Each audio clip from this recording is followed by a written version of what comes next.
મારો દીકરો હાલમાં દીકરા અને વહુ અને મારા મિસિસ ત્યાં રહે છે, દુબઈમાં રહે છે. મારી મિસિસ હમણાં 15 દિવસ પહેલા ગયા છે. દીકરો ત્યાં 10 વર્ષથી રહે છે. એના વાઈફ હમણાં મેરેજ કરીને 2.5 વર્ષ પહેલા ત્યાં ગયા છે. ત્યાંનું અહીંયા જે રીતનું વાત કરે છે એ પ્રમાણે ત્યાં અત્યારે દુબઈમાં એટલું બધું કંઈ તકલીફ જેવું છે નહીં.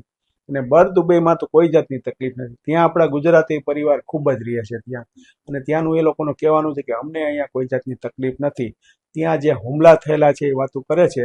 એ હુમલા જે અમેરિકા બેઝના સેન્ટરો છે એની ઉપર એ લોકોએ હુમલા કરેલા છે. બાકી પ્રોપર ત્યાં જે પબ્લિક છે એ લોકોને કોઈ જાતની તકલીફ છે નહીં.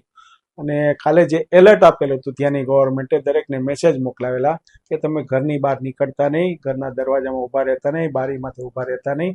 એ ગઈકાલ રાતની વાત હતી. અત્યારે એવું કોઈ જાતની તકલીફ છે નહીં. ત્યાં બધાય શાંતિથી રહીએ છીએ. આજે મારો હમણાં દીકરો 10 મિનિટ પહેલાં જે માર્કેટમાં જઈને આવ્યો, ત્યાં જઈને આવીને મને એણે કીધું કે પપ્પા અહીંયા કાંઈ અમને તકલીફ છે નહીં, અમે બધા શાંતિથી અહીંયા રહીએ છીએ અત્યારે.